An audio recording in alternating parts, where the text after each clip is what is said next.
Welcome to SeeLess Solutions instructional videos. Today we're going to be talking about how to. Typically you would either install the device onto the wall by screwing it into the studs, and then afterwards bringing it into the gypsum.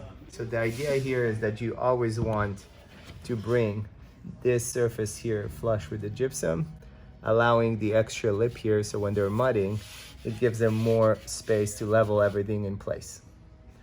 We've seen some instances where if you're using bigger, bulkier head screws that are not flush with or not pre-drilled into the aluminum, what would happen is it would actually push our device further back, just like that, which makes it a little bit more difficult to install.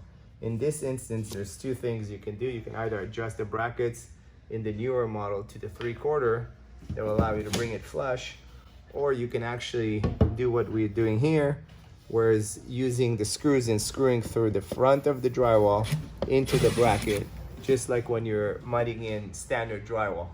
And then once you screw it in, the screw gets flush with this, and then when you're mudding over, you're hiding the screw surface. So these are two different ways to install it. The device is also made to be installed as a retrofit. So if you have your wires ready here, you can bring it into the wall, bring it into the front, pull it forward this way, and then screw in the same way I was mentioning to secure it. The brackets are also interchangeable to the sides, so if for some reason you couldn't put them on this side and you wanted them left and right, you're able to do that as well. It also allows you the flexibility to install something vertical or horizontal. We've added additional lines to allow you to adjust the brackets. We've added a 3/4 line, so we now have a 1/2 inch, a 5/8, and a 3/4, where before we only had a 1/2 inch and a 5/8. So when mudding the device in, you would typically tape around here, usually using a mesh yellow tape. Usually comes more recommended in the paper tape because it allows the mud to actually sink into it.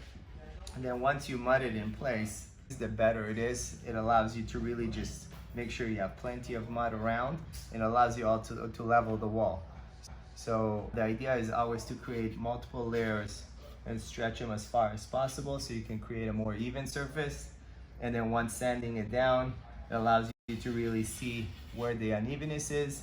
You can also put in a second layer if you wanted to.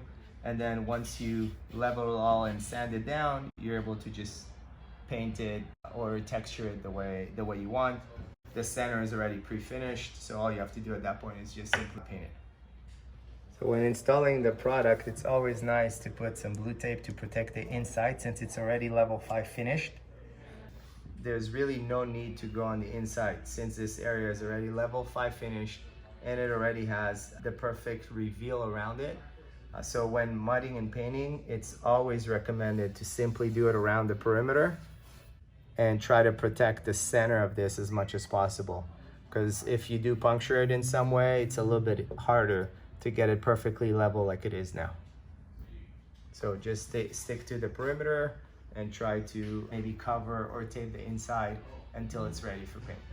And this way, once you mud everything, sand and paint, all you have to do is simply take off the tape. The inside is already ready to go, just like here. And it's nice and clean on the inside. So we've made the device bigger to allow more space to tape and mud. In the past, we've seen that when they were taping and mudding, they were actually getting mud on the inside. And then if they don't clean it right away, when it dries, it can actually arm the corners. So we've allowed more space for it. The other thing that we've done is if you look to the sides, we've added additional thickness here for the finished surface. So we found that there was some instances where there was more than a level 5 finish where they wanted to do an additional layer of plaster or something like that. So this gives you a lot more room to finish in mud.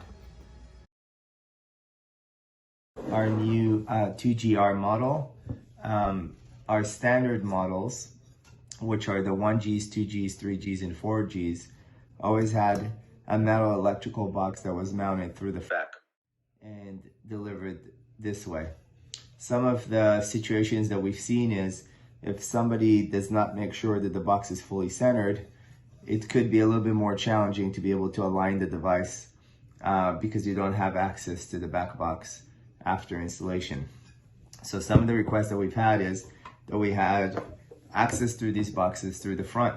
What we created with this 2G model that I'm showing here is the ability to take a standard Carlon old work box, be able to simply put it through the front. It has indentation to receive the box perfectly, so it perfectly aligns it and centers it. And with these two screws here, what you do is you secure the ears that would secure the actual box in place and be able to wire everything through the front. The other advantage with this unit is in some conditions where we don't necessarily need an electrical box, but we do need to mount devices, we're able to use just a Carlon ring in this instance and be able to just put that in place. Again, it receives perfectly the indentation, so when you mount the device, it doesn't push it any further forward, and it still allows you to be able to secure the ears through the front, always removable and interchangeable in the future, and it gives you access behind to get to whatever devices you need. This completes the new model 2GR. We'll have the same exact setup available in 1 gang, 2 gang, and 3 gang conditions. Thank you for watching these instructional videos. We're available at any time via phone or email. Let us know any questions, any feedback you might have. We're always open to suggestions.